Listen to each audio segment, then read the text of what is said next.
Hello दोस्तों, banking pro channel में आपका स्वागत है। मैं आज अरिथमेटिक का मॉडरेट लेवल का जो क्वेश्चन है उसको लेके आया हूँ। ठीक है, ये इजी एक दो क्वेश्चन इजी रहेंगे। उसके बाद बाकी क्वेश्चन जो है मॉडरेट लेवल के रहेंगे। तो चलिए फिर क्वेश्चन को देखते हैं। क्वेश्चन नंबर 1 में क्या बोल रहा है कि वर्ष 2018 में एक शहर की जनसंख्या 15,000 थी। शहर की जनसंख्या 2019, 2020 और 2021 में स्थिर मूल्य से बढ़ी। वर्ष 2022 में यदि शहर की जनसंख्या पिछले वर्ष की तुलना में 15% बढ़ जाती है तो शहर की अंतिम जनसंख्या वर्ष 2018 की तुलना में 9,150 अधिक हो जाएगी। तो 2019 की जनसंख्या कितनी होगी? ठीक, तो इसमें देख लेते हैं। तो सबसे पहले डेटा क्या दिया उसको देख लेते हैं। जैसे 2018 में जो जनसंख्या कितनी थी, 15,000 थी, ये हमको दिया है। ठीक, और 19, 20 और 21 में क्या हो रहा है, स्थिर मूल्य से बढ़ रही है, मतलब उतना उतना ही बढ़ रहा है। जैसे मान लो 100 बढ़ रहा है, 100 2019 में 100 बढ़ेगा, 2020 में भी बढ़ेगा, 2021 में भी बढ़ेगा। ऐसा है, मतलब कि एक ही वैल्यू में बढ़ेगी। अब वर्ष वर्ष 2022 में यदि शहर की जनसंख्या पिछले वर्ष की तुलना में 15% बढ़ जाती है, तो 2022 पिछले वर्ष की तुलना में 15% बढ़ जाती है बोल रहे। तो 2022 से पिछला वर्ष कौन सा होता है? 2021। ठीक, तो हम लोग कहा क्या करेंगे, 2021 में मान लो जनसंख्या x है। ठीक, और क्या है इसमें 2022 में यदि शहर की जनसंख्या पिछले वर्ष की तुलना में 15% बढ़ जाती है। ठीक, तो इसको क्या 115/100 कर देंगे, इसे 15% बढ़ा देंगे 2021 में से। तो इसका जो वैल्यू प्राप्त हो गया, तो शहर की अंतिम जनसंख्या कितनी है 2018 की तुलना में 9,150 अधिक हो जाएगी। तो अंतिम वर्ष कितना है, 2022 है। 2018 की तुलना में कितना है, 9,150 अधिक है। ठीक, तो 2018 में जनसंख्या कितना है, 15,000 है। तो उसे कितना करेंगे, 9,150 प्लस कर देंगे, तो ये 2022 की जनसंख्या आ जाएगी। ये हो जाएगा 0,5,1,4 24,150 आ जाएगी। ये किसकी जनसंख्या है, 2022 की जनसंख्या है ये। ठीक,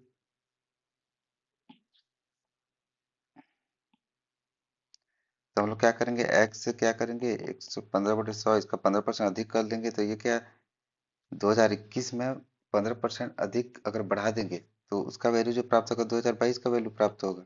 2022 का वैल्यू कितना दिया है यहाँ पे, अब कितना निकाले थे, 24,150।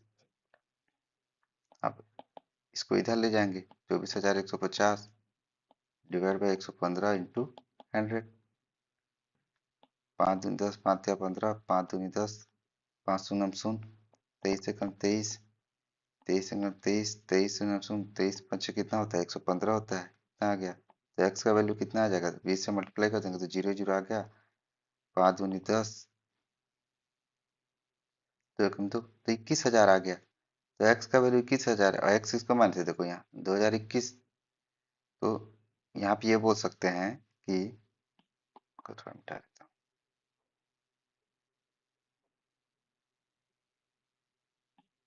यहाँ एक्स का वैल्यू कितना आ गया, 21,000 आ गया। तो 2021 का जो जनसंख्या है उसको ही एक्स माने थे, तो 21,000 हो जाएगा।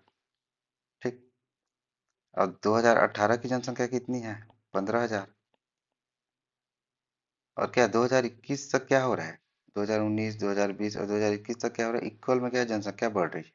ठीक, इक्वली बढ़ रही है। तो हम लोग क्या करेंगे, इसको इससे माइनस कर देंगे, 2021 को 2018 की जनसंख्या से माइनस कर देंगे। तो ये यहाँ कितना, 6,000 आ जाएगा। जब 3 साल तक, ठीक 3 ईयर तक इक्वली 6,000 हमको लाना है, तो 3 से क्या है, डिवाइड कर देंगे, तो इसका वैल्यू 2,000 आ जाएगा।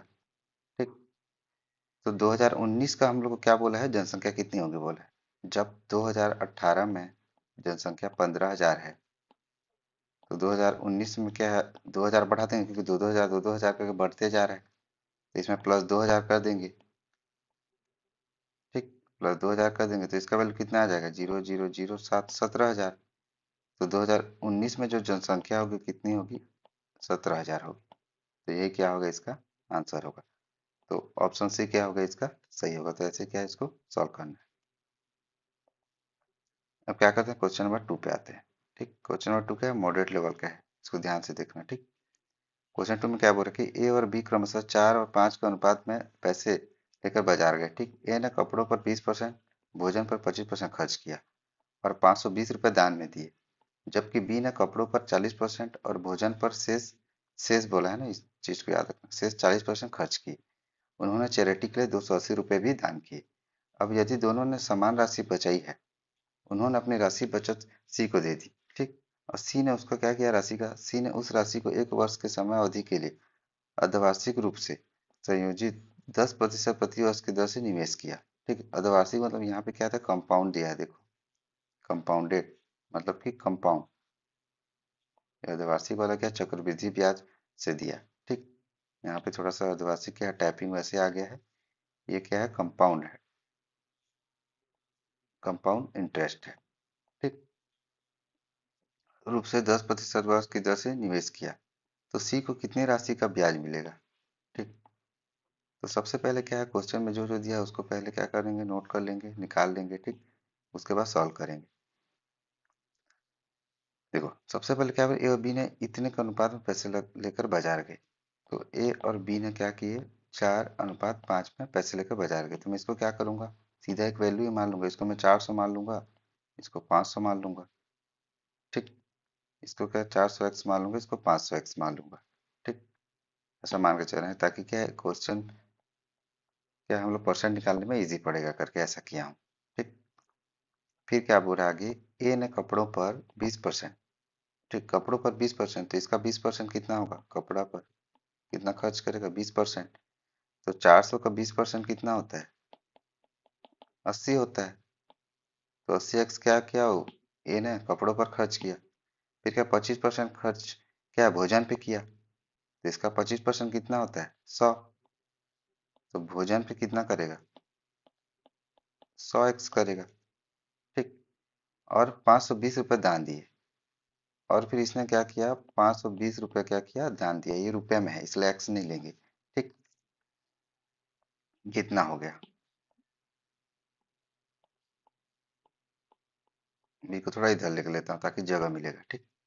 उसके बाद क्या किया, अब इसने क्या है, कुछ सेविंग भी किया है, ठीक। वो सेविंग को ही हमको निकालना है, ठीक, कितना है, क्योंकि सेव को बताया नहीं कितना बचाया करके, कितना रुपए बचा करके, ठीक।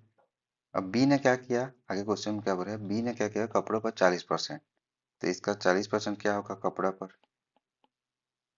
इसका 40% कितना होगा, 200x होगा, ठीक। और भोजन पर शेष 40%, शेष बोला है मतलब कि 500x में 200x माइनस कर देंगे, 300 बचा शेष में, मतलब जितना बचा, जैसे कपड़े पर 200 खर्चा कर दिए तो कितना बचा, 500 में से 300 बचा, तो शेष में से 40% खर्च किए बोल रहा है भोजन पे। तो ये शेष वाला वर्ड क्या है यहाँ पे, क्या ए में क्या है, शेष नहीं दिया था इसलिए डायरेक्टली उसी का निकाले थे, यहाँ पे शेष दिया है तो पहले माइनस करेंगे फिर उसका परसेंट निकालेंगे। तो इसका 40% कितना हो जाएगा, 120x हो जाएगा, ठीक। कितना हो गया। अब आगे क्या बोल रहा है कि उन्होंने चैरिटी पर 280 रुपये दान किए, ठीक।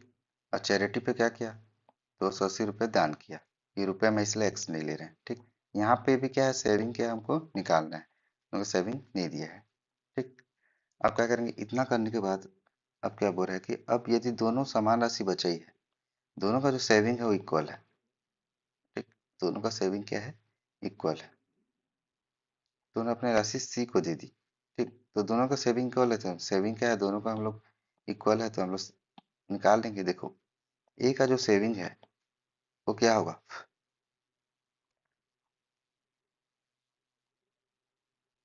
ए का सेविंग क्या होगा, 400x में से इतना माइनस कर देंगे जितना भी, 100 और 80 कितना हो, 180 हो गया। तो 180x माइनस 520 ये रुपए में है, यही ए का सेविंग आएगा, क्योंकि टोटल जो 400x है उसमें से जितना भी खर्चा हुआ उसको माइनस करेंगे तो हमको जितना सेविंग हुआ वो निकल जाएगा, वही किए हैं, टोटल में से माइनस किए हैं, ठीक।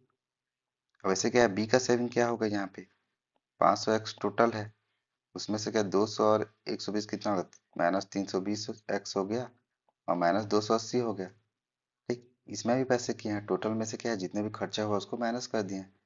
अब ये क्या बोला, दोनों सेविंग इक्वल है, मतलब ए का सेविंग और बी का सेविंग इक्वल है तो दोनों को इक्वल कर देंगे। यहाँ 400x आ जाएगा, तो इक्वल कर देंगे, तो इसको क्या मैं डायरेक्ट माइनस कर दे रहा हूँ, ठीक।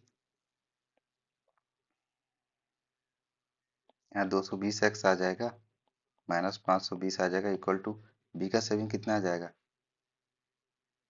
180x आ जाएगा, माइनस 280 आ जाएगा। ठीक, 180 को इधर ले आऊँगा तो 40x हो जाएगा, 520 को इधर ले जाऊँगा तो 520 माइनस 280 हो जाएगा। ठीक, तो 40x इक्वल टू कितना हो जाएगा, इसको माइनस कर देंगे, 8 4 12, जैसे कि इतना होगा, जीरो जीरो कट जाएगा, 4 6 4 24 होता है, तो x का वैल्यू कितना आ गया, 6 आ गया। ठीक, अब 6 आ गया तो हम लोग क्या करेंगे, ए का जो सेविंग है वो निकल जाएगा। ए का सेविंग क्या है, इतना है। ठीक, ए का सेविंग क्या है, इतना है। अब इसको भी ले सकते हैं देखो, लेकिन इससे क्या है, माइनस करके ये सॉल्व किए हैं तो इसको ले ले रहा हूँ। ठीक, तो 220 इंटू 6 कर देंगे, एक्स की जगह 6 पुट कर देंगे, माइनस 520 आ गया। तो 6 दूनी 12, 2 1, 6 दूनी 12 1 13, माइनस 520, जीरो जीरो, 13 में 5 कितना बता, 8, 800 आ गया। ठीक, इसी x का वैल्यू अगर b में भी रखोगे, अगर यहाँ भी रखोगे तब रख के देख लेना, वैल्यू 800 ही आएगा। ठीक, तो यहाँ पे क्या आ गया, सेविंग 800 आ गया। ठीक, इतना सॉल्व कर लिया हम लोग।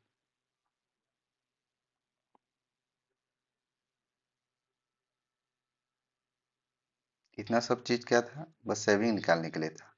ठीक, तो यहाँ पे ए का सेविंग कितना आ गया, 800 आ गया। ठीक, बी का भी सेविंग सेम है, 800 ही है। ठीक, क्योंकि दोनों इक्वल हैं। अब क्या बोला है कि उन्होंने अपनी सारी राशि बचत सी को दे दी, जितना बचा, मतलब ए का सेविंग प्लस बी का सेविंग प्लस हो जाएगा, उनका सेविंग टोटल कितना आ जाएगा, 1600 आ जाएगा। ठीक, इतना क्या है उनका, 1600। ये क्या किया, उनको सी को दे दिया। ठीक, उन्होंने क्या, 1 वर्ष की समय अवधि के लिए, मतलब 1 ईयर के लिए क्या किया सी ने। ठीक, अब क्या है, हिंदी में थोड़ा टाइपिंग मिस्टेक है, आदिवासी का ये कंपाउंड है, मतलब कि हाफ ईयर को क्या कर रहा है,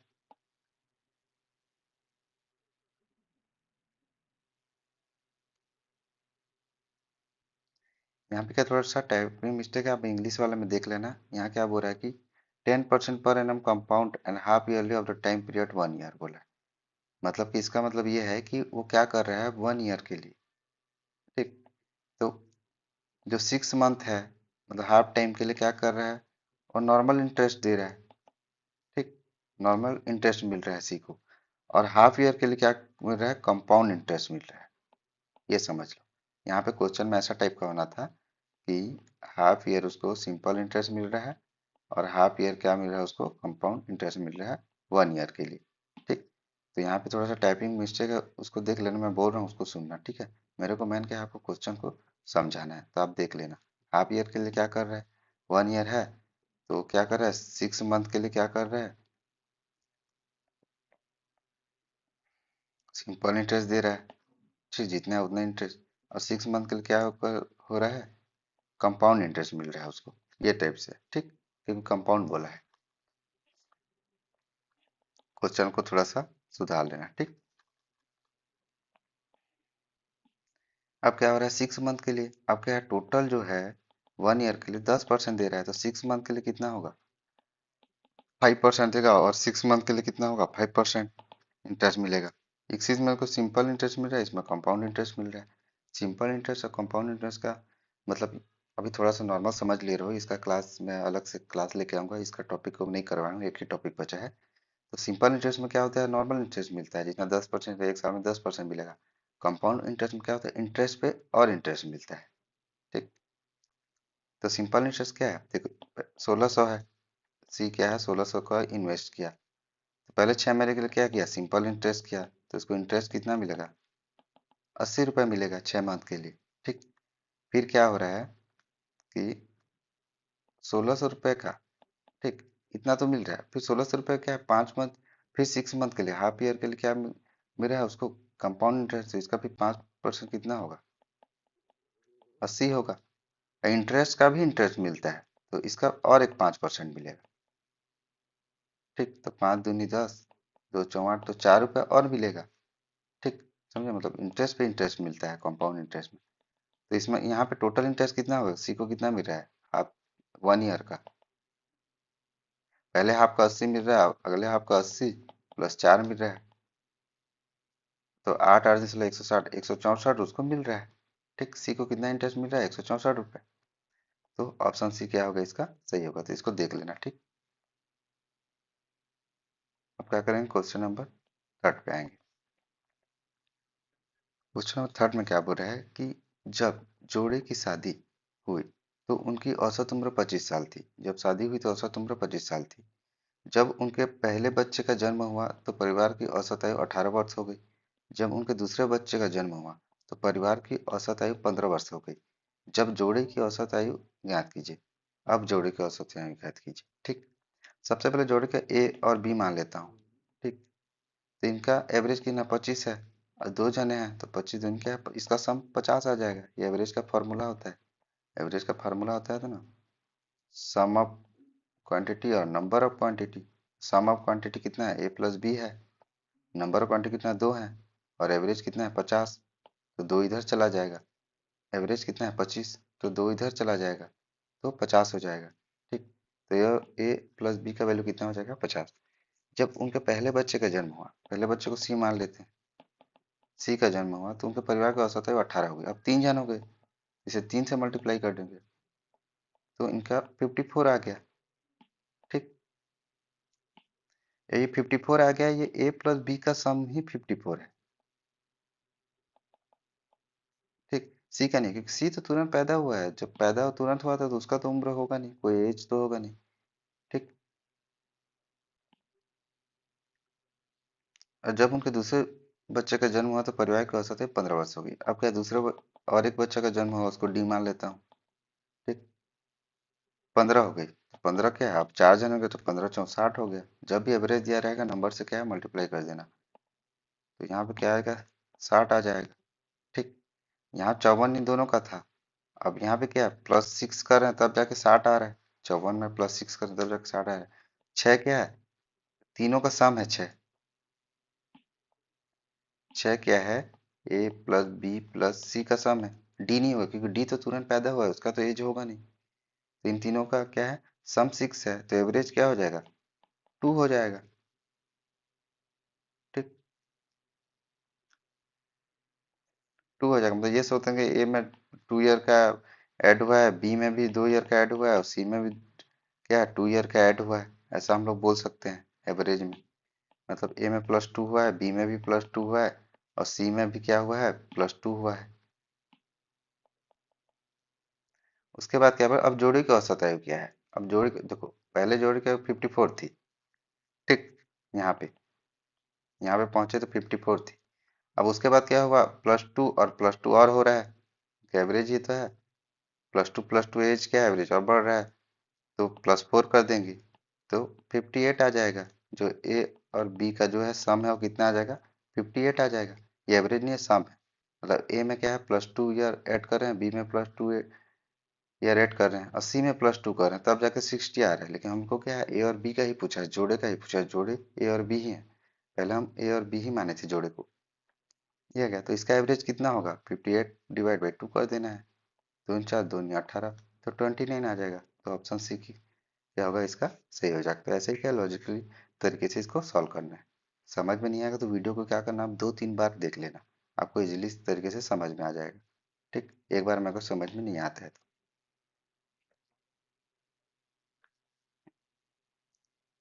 आप क्या कहते हैं, क्वेश्चन नंबर 4 पे आते हैं। क्वेश्चन नंबर 4 में क्या बोल रहा है कि वर्ष 2017 में एक कंपनी ने 25 सदस्यों ने लाल किले का दौरा किया। 25 सदस्यों ने ताजमहल का दौरा किया और 30 सदस्यों ने इंडिया गेट का दौरा किया। कंपनी का कोई भी सदस्य लाल किला और इंडिया गेट दोनों नहीं गया है। 8 सदस्यों ने ताजमहल और इंडिया गेट दोनों का दौरा किया और 10 सदस्यों ने क्या किया, लाल किला और ताजमहल दोनों का दौरा किया। उस वर्ष कितने सदस्यों ने तीन स्थानों में से केवल एक की यात्रा की थी, ये पूछ रहा है। ठीक। क्वेश्चन थोड़ा क्या है, मॉडरेट लेवल का है। तो इसमें देख लेते हैं, ये मेंस लेवल का क्वेश्चन है, क्लर्क मेंस का। एक कंपनी 25 सदस्य लाल किला, तो सबसे पहले क्या हम लोग तीन देखो, एक कंपनी 25 सदस्य हैं, लाल किले का दौरा किया, फिर 25 सदस्य ताजमहल का, फिर 30 सदस्य इंडिया गेट। और आगे क्वेश्चन में ये देखे कि ताजमहल इंडिया गेट दोनों का दौरा नहीं किया। तो ऐसा टाइप का क्वेश्चन जब भी देखने को मिलेगा तो सीधा क्या वेन डायग्राम बना लेना। तीन तो क्या करना, तो डायग्राम के जरिए हम लोग क्या करेंगे, इसको सॉल्व करेंगे। वेन डायग्राम बना लेते हैं। ठीक। ये डायग्राम बना लिए। अब डायग्राम में क्या हो रहा है कि इसको मैं क्या करता हूँ, लाल किला ले लेता हूँ। ठीक। इसको क्या करता हूँ, इंडिया गेट। ठीक। अब इसको क्या ले लेता हूँ, ताजमहल। ठीक। अब इसमें क्या बोला है कि 25 सदस्य लाल किला का दौरा किए, तो टोटल 20, मतलब कि ये पूरा पूरा ही सर्कल। ठीक है। 25 क्या है, लोग लाल किला का दौरा किए। और 25 सदस्य क्या है, ताजमहल का, यहाँ भी 25 सदस्य ने ताजमहल का दौरा किए पूरा। ठीक। 30 सदस्य ने इंडिया, यहाँ पे क्या है, 30 लोग क्या है, इंडिया गेट का दौरा किए। उसके बाद आगे क्वेश्चन में क्या बोलेगा कि कंपनी कोई भी सदस्य लाल किला और इंडिया गेट दोनों नहीं गया। तो लाल किला और इंडिया गेट कोई नहीं गया, मतलब यहाँ जीरो होगा। अ, ठीक, कोई भी सदस्य लाल किला इंडिया गेट नहीं गया तो यहाँ भी कोई नहीं जाएगा, क्योंकि यहाँ भी जाएंगे तो क्या है, तीनों का सम ही होता है। मतलब ऐसे लोग जो क्या है, ताजमहल, इंडिया गेट, लाल किला तीनों गए रहेंगे, उनका वैल्यू क्या है, बीच वाला आता है। तो बीच वाला में क्या हो रहा है कि तीनों तीनों नहीं जा रहे हैं। तीनों नहीं, मतलब कि लाल किला और इंडिया गेट क्या है, कोई भी आदमी नहीं जा रहा है, तो तीनों भी कैसे जाएगा, तीनों भी नहीं जाएगा। जब दो, लाल किला और इंडिया गेट जब नहीं जाना है तो तीनों में भी नहीं जा सकता। ठीक। तो यहाँ जीरो जीरो आ जाएगा दोनों का वैल्यू। 8 सदस्य ने ताजमहल और इंडिया गेट दोनों का दौरा किया। तो 8 सदस्य ने ताजमहल और इंडिया गेट दोनों, तो 8 सदस्य क्या हुआ, ताजमहल और इंडिया गेट दोनों का दौरा किया। ठीक।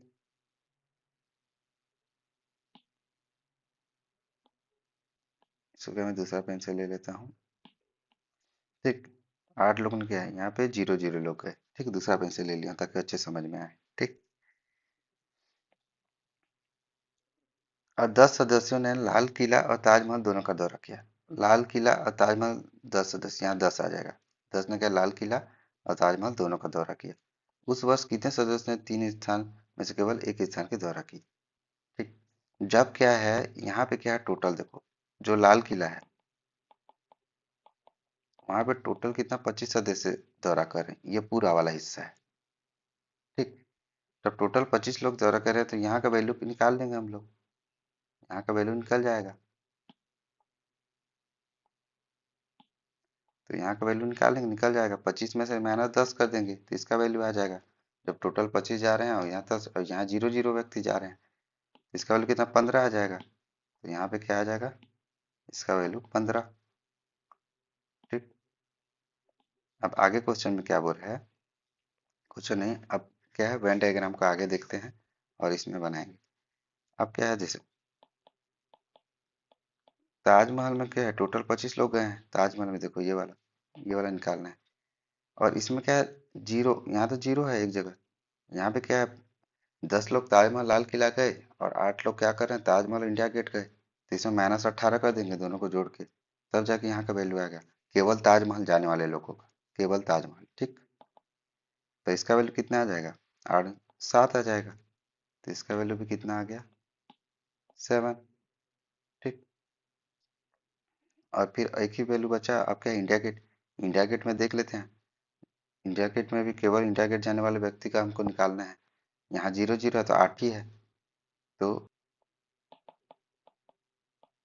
इंडिया गेट जाने वाले व्यक्ति, केवल इंडिया गेट जाने, ओनली, यहाँ क्या है, ओनली है ना। ठीक। लिख भी देता हूँ, कंफ्यूज ना हो, यहाँ ओनली है। जब टोटल इंडिया गेट जाने वाले व्यक्ति की संख्या कितनी है, 30 है, और -8 कर देंगे कि यहाँ जीरो जीरो है तो उसका वैल्यू तो लेंगे नहीं। तो इसका वैल्यू कितना आ जाएगा, 22 हो जाएगा। तो इसका वैल्यू कितना आ जाएगा, 22। अब क्वेश्चन में क्या पूछा है कि उस वर्ष कितने सदस्यों ने 3 स्थान में से केवल एक की यात्रा की थी। केवल एक की यात्रा की थी, कितने लोग ने, ओनली वाला, इसी का प्लस कर देंगे, क्योंकि ओनली ताजमहल कितना ने यात्रा किया था, 7 ने। ओनली लाल किला कितना, 15 लोग ने यात्रा किया था। ओनली इंडिया गेट कितने लोग, 22 लोग यात्रा किए थे। तो ओनली वाले कितना आ गए, जो एक एक तीनों का यात्रा किए थे, 7 + 15 + 22, इसका वैल्यू कितना आ जाएगा, 5 6 7 दूनी 14, 1 2 3 1 4। तो 44 लोग हैं जो क्या है, अलग ताजमहल भी यात्रा किए और लाल किला और इंडिया गेट अलग अलग ओनली ओनली यात्रा किए हैं। ठीक। मतलब एक एक करके यात्रा किए। तो ऑप्शन बी क्या होगा, इसका सही होगा।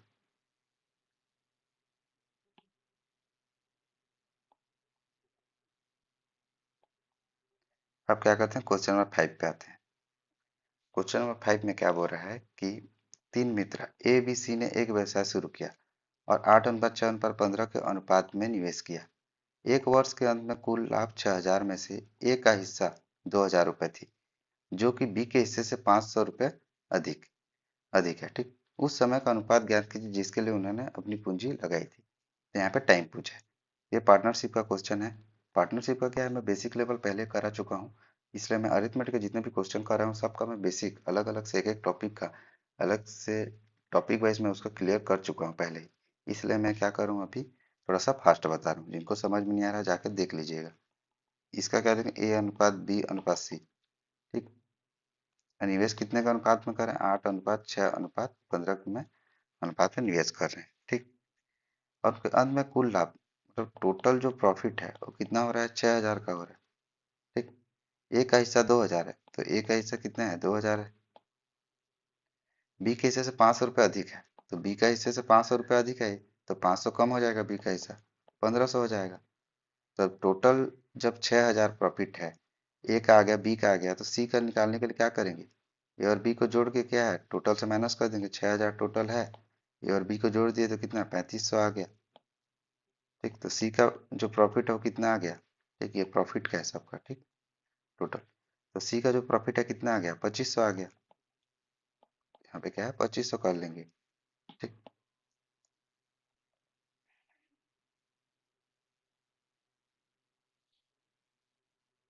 तो यहाँ पे क्या होगा, ए का प्रॉफिट आ गया, बी का प्रॉफिट आ गया, सी का प्रॉफिट आ गया। ठीक, अब क्या करेंगे इसका टाइम, तो टाइम को यहाँ क्या T1 मान लेता हूँ। ठीक, यहाँ T2, क्योंकि इसी का मल्टीप्लाई करते हैं तब हमको क्या प्रॉफिट का रेशियो मिलता है। पार्टनरशिप भी वैसे करते हैं ना, जितना इन्वेस्ट किए रहते हैं उसको टाइम से मल्टीप्लाई करते रहते हैं, उसका क्या है प्रॉफिट मिलता है हम लोग को। तो प्रॉफिट का रेशियो यहाँ जो T1 कर लेंगे, यहाँ इंटू T2 कर लेंगे, यहाँ इंटू T3 कर लेंगे। ठीक, तो अब क्या करना है हमको, टाइम, यही टाइम का क्या है रेशियो निकालना है, जो T1 T2 T3 माने इन्हीं का वैल्यू निकालना है हम लोग को। तो हम लोग ऐसा लिख सकते हैं 8T1 डिवाइड बाई 6T2।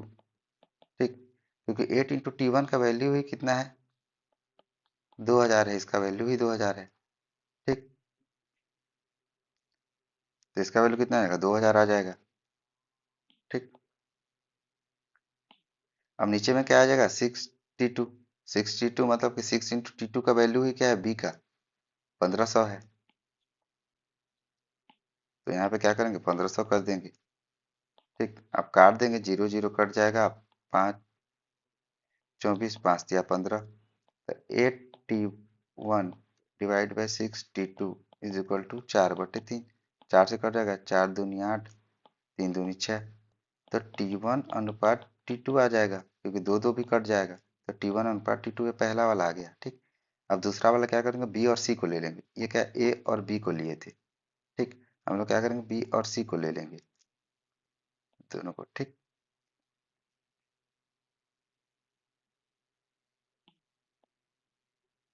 जब बी और सी को ले लेंगे तो यहाँ पे क्या है 6T2 is equal to 15T3। यही 6T2 क्या होगा, वही 1,500 होगा। अब 15T3 क्या होगा, 15 × T3 को मल्टीप्लाई करेंगे तो इसका प्रॉफिट कितना आएगा, 2,500। तो ये क्या है 2,500 हो गया। 0 0 काट देंगे, 5 तिया 15, 5 5 25। तो यहाँ पे क्या आ जाएगा 6T2 upon 15T3 is equal to 3/5। अब 3 से कट जाएगा, 3 दूनी 6, 5 तिया 15। तो 2T2 is equal to 3T3 हो जाएगा। अब मैं जब भी बोला बताया था, पहले भी क्लास में बताया हूँ, जब भी ऐसा इक्वल रहे तो सीधा क्या है रेशियो निकालने के लिए इसको अपोजिट कर देना। जैसे T2 का वैल्यू 3 आ जाएगा और T3 का वैल्यू 2 आ जाएगा रेशियो में।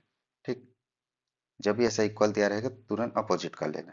ठीक, इसको सॉल्व भी करोगे तो वही आएगा, देखो 2T2 is equal to 3T3। T2 is equal to क्या होगा 3/2 T3 हो जाएगा। अब T3 को इधर ले आएंगे, T2/T3 का वैल्यू 3/2। तो T2 का वैल्यू 3 और T3 का वैल्यू 2। तो ये वैसे ही आया है यहीं से। ठीक, इसको थोड़ा क्या है, मैं जो बिगिनर है उनको बेसिक के लिए मैं थोड़ा सा बता दे रहा हूँ, बाकी इसको पहले भी मैं बता चुका हूँ। इतना होने के बाद क्या करेंगे हम लोग, क्या करेंगे इसका रेशियो 1/1 है। ठीक, इसका रेशियो को 1:1 मान लेंगे, क्योंकि यहाँ पे क्या है कट गया सब, तो 1:1 मान लेंगे। तो अब क्या करूँगा, इन दोनों को मर्ज कर दूंगा। तो T1 अपन T2 अपन T3 को मर्ज कर देंगे तो क्या है, टाइम का ही रेशियो है, तो टाइम का रेशियो आ जाएगा। यहाँ T2 का वैल्यू 2 है, यहाँ T2 का वैल्यू 3 है, तो इससे क्या करेंगे, 3 से मल्टीप्लाई कर देंगे, क्योंकि हम लोग T2 के वैल्यू को इक्वल करना है। तो 3 से मल्टीप्लाई करेंगे तो रेशियो में है, तो T1 से भी 3 से मल्टीप्लाई करना पड़ेगा। यहाँ 3:3 अनुपात ये एज इट इज हो जाएगा 2। तो हमारा रेशियो कितना आ जाएगा, 3:3:2 आ जाएगा, टाइम का जो रेशियो है। तो ऑप्शन सी क्या होगा, सही होगा। तो ये रहा क्लास आज का अरिथमेटिक का। ये क्या है, थोड़ा मॉडरेट लेवल का था, और नेक्स्ट क्लास में क्या करूँगा, हाई लेवल क्लास लेके आऊँगा। ठीक, तो मैं एग्जाम तक क्या हर टाइप का क्वेश्चन को आपको कंप्लीट करा लूँगा। तो please guys like and subscribe कर देना। धन्यवाद।